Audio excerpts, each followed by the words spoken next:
Today we're making my sourdough flatbread recipe. It's really easy to make. Let's go make it.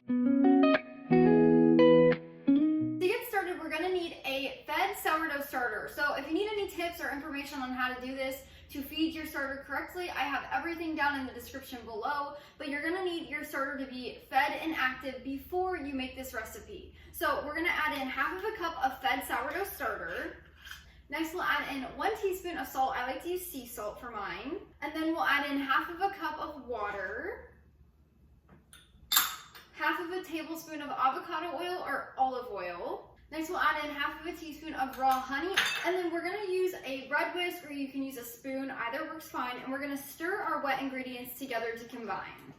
Once that's combined, we're gonna add in 1.5 cups of all-purpose flour. I like to use an organic unbleached all-purpose, but you can use any kind. And then we're gonna stir to combine our flour into our wet mixture.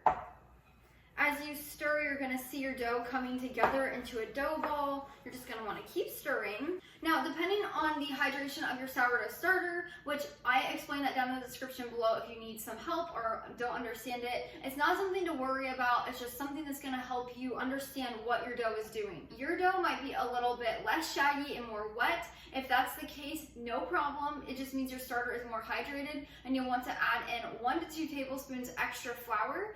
If your starter is less hydrated than mine, then you're gonna have a more crumbly, shaggy dough, and then you'll want to add in 1 to 2 tablespoons more of water. For mine, it's a little bit shaggy, as you can see. So what we're gonna do now, we're gonna use our hands to combine the loose little bits of flour into our dough. So you're just gonna knead it in here a little bit. Once your flour is combined in there, you're gonna pour it out. I have a little bit of flour mixture. I'm just gonna pour this on top. And then we're gonna use our hands, and now we are going to knead this dough for about 2 to 3 minutes on the countertop. If it begins to stick, you can go ahead and use extra flour sprinkled around. If your dough begins to stick during this process, just add a little bit extra flour onto your workspace. You can also use a stand mixer or an electric mixer with a dough hook, but I'm gonna do it by hand here. If you're unsure how to knead dough, you're just gonna push, fold, push, fold. That's the motion you're gonna do. Push, fold. Once we are done kneading our dough, we're gonna grab our mixing bowl that we were using, and we're gonna put our dough back in here. You don't have to clean the bowl. A lot of people say you do. I never do it.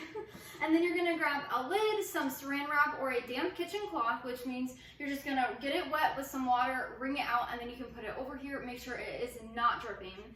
But we're gonna use whatever we're using, we're gonna put it on loosely. So for a lid, we're just gonna do 2 sides. So close 2 sides and leave 2 sides open. We're gonna let this sit on the counter to bulk ferment at room temperature for 10 to 12 hours until it doubles or triples in size. So if you're having issues with this, and after the 12 hours is done, if your dough has done nothing, it can be 2 issues. Your starter could be really weak, or your home could be a little cooler, which means your dough is a little colder and the process is just taking a lot longer. I have troubleshooting down in the description below for both of those issues. Head down there to figure out what's going on and how to solve it. Now, it's 10 o'clock in the morning right now, which means that this will be done either between 8 to 10 o'clock tonight. I do not want to make flatbread at that time of night. So after it bulk ferments, I'm going to put the lid on completely so it's airtight, and I'm going to put it in the refrigerator until I'm ready to use it again. So it'll be in the fridge for about 12 hours. You can do up to 48 hours or 2 days until you want to continue the recipe, but I will meet you back here in the morning to finish this recipe.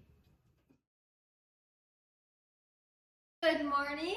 Now that we're back in the kitchen, we are ready to continue this recipe. So I'm just gonna review what I did yesterday. So we made the dough, we bulk fermented it for 12 hours, and then I stuck it in the fridge overnight after it fermented, and that brought us to this morning. So now to continue this recipe, we are going to preheat our oven to 425 degrees Fahrenheit, and we're gonna place our pizza stone or baking sheet pan in there while it preheats. That way it's already hot and preheated with the oven when we bake our flatbread. So I'm gonna go do that real quick. While we wait for that to preheat, we are then going to turn our dough out on the counter. If it starts to stick, you can use a little bit of flour on your workspace, but it shouldn't be such a problem, especially if you've refrigerated it overnight. Now that we have this on our countertop, we are going to divide our dough into 2. You can make a very large flatbread, but I like to make 2 with this recipe. They're about medium size. So you're gonna just divide this in 2. Just kind of eyeball it, or you can use a kitchen scale to make sure it's perfect. Each one is equal, but I like to just eyeball them. And then next you're gonna take one piece at a time, so we're gonna set our other one over here, and we're going to roll this out until it's about 1/4 of an inch. So I like to roll mine into rectangles. You can roll them into circles, whatever shape you want, but I'm just gonna roll mine into rectangles, and then we're just gonna make sure they're about 1/4 of an inch thick. To make sure it's not sticking, I like to pull it up and just ensure the bottom is not stuck to the countertop. If it is, just add a little bit of flour. When you finish rolling your dough out to about 1/4 of an inch, you're then going to repeat that with your other piece. So I'm going to do that right now. After you have both pieces of dough laid out, you're going to put some coasters on your countertop, and we're going to go grab our pan or pizza stone. Now we're going to transfer these rolled doughs onto our pizza stone or baking sheet. If you have a smaller baking sheet pan, either use 2 or just put 1 on at a time and repeat once it's done baking. But my pizza stone is big enough to cook both of them at the same time, so that's what I'm gonna do. Just gonna transfer these over here. Make sure you're very careful because your pan or stone is going to be hot. If you're putting them on the same pizza stone, make sure your dough is not going to touch while it's baking. Now we're gonna place this back in the oven and bake them for about 5 minutes, and then we'll flip and bake them some more. Once they have baked for 5 minutes, we're then going to take them out of the oven and flip each one over. So just like that.